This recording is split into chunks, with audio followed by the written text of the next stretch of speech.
For millennia, Jews have used matchmakers in all different Jewish communities across the world, everywhere from China to Morocco to Ukraine, and that's our inspiration, to be those people for people who don't necessarily have the community or the family to help them with that. I want to hear from a matchmaker the realistic view of what's out there. When someone comes to a matchmaker, oftentimes they come with a really long list of what they're looking for, and it's called criteria.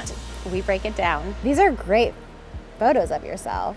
But matchmakers are conduits, right? So we're not wizards. This isn't wizardry. We're just not magic.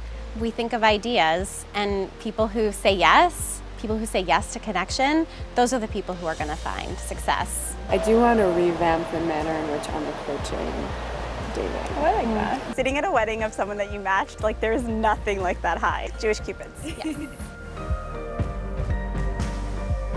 Two Jewish Matchmakers really represents the collaboration between Danielle and I. We both happen to be Jewish and love matchmaking within the community that we live in and share a common goal to help daters, because we intrinsically believe that everybody has someone who's meant for them. I think for the past year I've just been really hard on myself.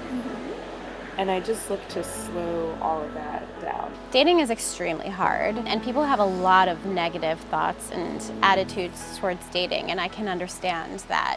Matchmaker is a curator. You know, there's a real power to being curated. We don't just slap two people together for a date or for an event. We want to be extremely intentional. So the role of a matchmaker is to bring the intention into a connection space. I'm looking at this as a little bit of a about me, and I'm not really seeing an about her. The secret is authenticity, and authenticity and vulnerability breed connection. And what we often see with dating profiles is that people don't necessarily have a mirror of who they are, and every relationship is a mirror. So when you're meeting with a matchmaker, we want to mirror who we see in front of us, and our role is to spot your strengths, so that you can bring them forward in your dating profile and energetically when you're on dates.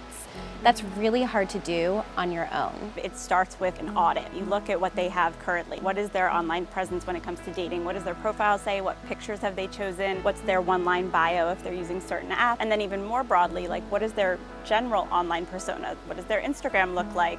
When you Google them, what does it say? Now that dating lives on the internet, you have to think through all these different aspects of how people are perceived. And only from there can you then make some suggestions, try to bring out the authenticity, who that person really is, and show their best self, not a fake version of themselves, but their best self. I always say that I'll talk to anybody who wants to date in the Jewish community. We could build a bridge together. We can count our matches all day, but it's really about opportunities. We can create opportunities that weren't there before. Love always wins.